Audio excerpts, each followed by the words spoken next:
गुरु रूप गुरु प्यारी साध संगत जियो, आओ गुरु साहबा वालों बख्शी हुई फतेह की सांझ पाइए।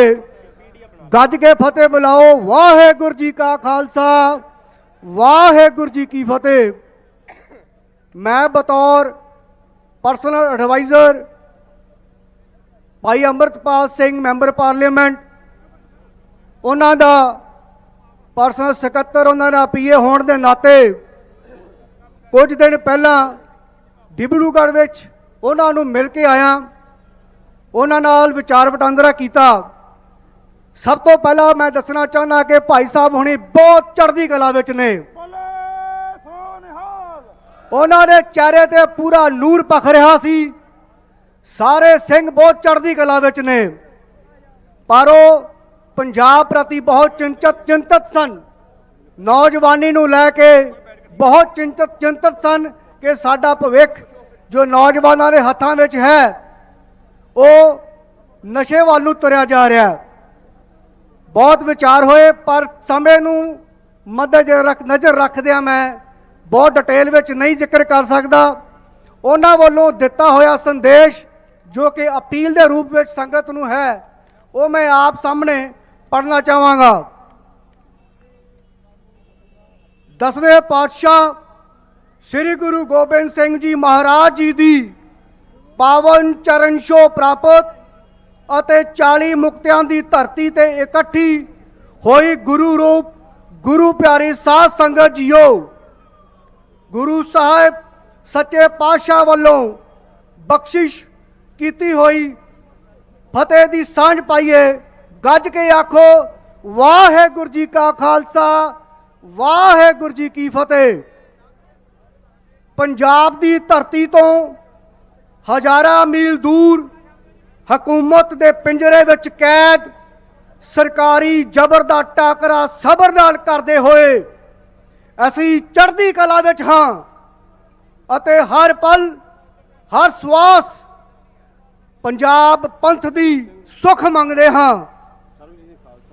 चलदे संघर्ष दे अनेका रूपां चों लंघदिआं अकाली दल वारस पंजाब दे दी स्थापना समय दी लोड़ सी। 14 दिसंबर 1920 नूं श्री अकाल तख्त साहिब दे सन्मुख मेरी पीरी दे पातशाह सतगुरु साहिब श्री गुरु हरगोबिंद साहिब जी दे आसे मुताबक श्री गुरु ग्रंथ साहिब जी दे चरनां विच अरदास करके होंद विच आया अकाली दल अज गवाच चुका है।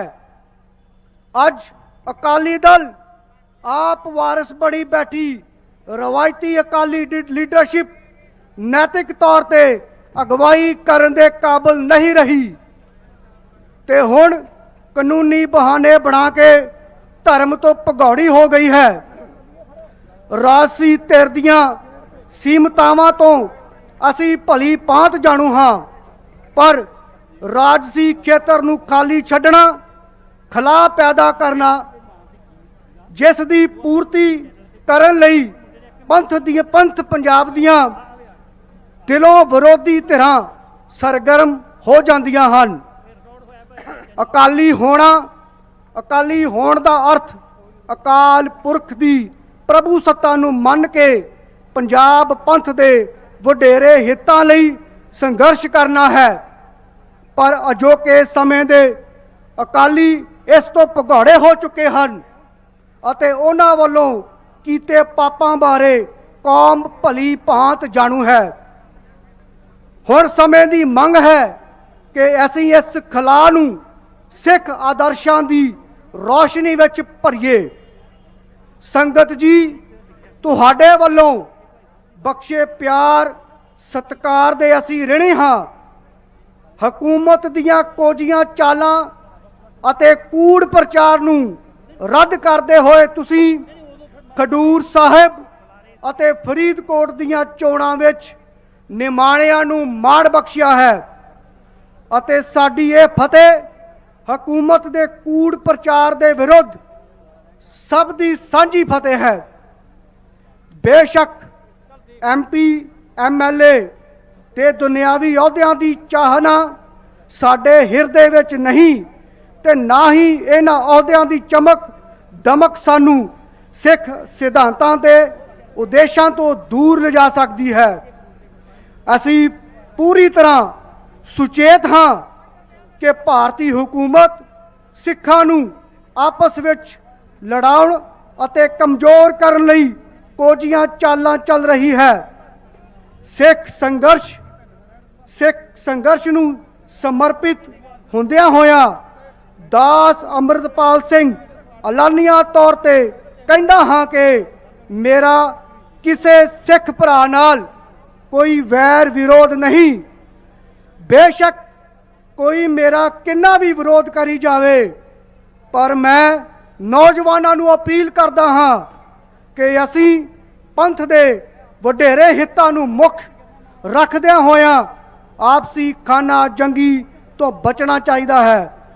ਚੱਲਦੇ ਸੰਘਰਸ਼ ਵਿੱਚ ਅਨੇਕਾਂ ਮਤਭੇਦ ਹੋਣੇ ਸੁਭਾਵਕ ਹਨ। ਮਤਭੇਦ ਹੁੰਦਿਆਂ ਹੋਇਆਂ ਵੀ ਸ਼ਬਦਾਂ ਦੀ ਮਰਿਆਦਾ ਨੂੰ ਕਾਇਮ ਰੱਖਣਾ ਮੁੱਢਲਾ ਫਰਜ਼ ਹੋਣਾ ਚਾਹੀਦਾ ਹੈ। ਨੌਜਵਾਨਾਂ ਨੂੰ ਬੇਨਤੀ ਹੈ ਕਿ ਨਸ਼ਿਆਂ ਤੋਂ ਦੂਰ ਰਹਿ ਕੇ ਗੁਰੂ ਸਾਹਿਬ ਦੇ ਲੜ ਲੱਗੋ, ਅੰਮ੍ਰਿਤ ਛਕੋ, ਗੁਰੂ ਆਸ਼ੇ ਅਨੁਸਾਰ ਜੀਵਨ ਜਿਓ।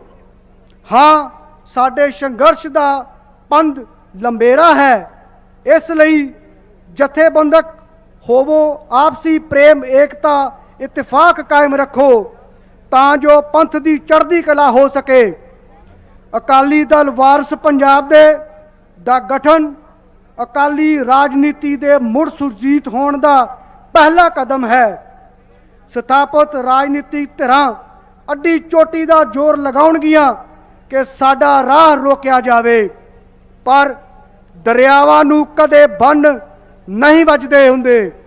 ਉਹ ਸਾਨੂੰ ਉਕਸਾਉਣਗੇ, ਹਰ ਹੀਲਾ ਵਰਤਣਗੇ, ਪਰ ਅਸੀਂ ਨਾ ਕਦੇ ਡੋਲਣਾ ਤੇ ਨਾ ਗੁਰੂ ਨੂੰ ਬੇਦਾਵਾ ਦੇਣਾ ਹੈ।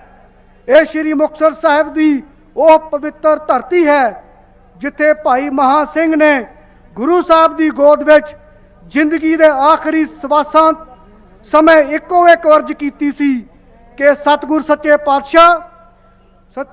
ਪਾਤਸ਼ਾਹ ਜੀਓ, ਸਾਡੀਆਂ ਸਾਰੀਆਂ ਭੁੱਲਾਂ ਬਖਸ਼ ਦਿਓ। ਸੱਚੇ ਪਾਤਸ਼ਾਹ ਜੀ, ਸਾਡਾ ਲਿਖਿਆ ਬਿਤਾਵਾ ਆਪਣੇ ਹੱਥੀਂ ਪਾੜ ਦਿਓ।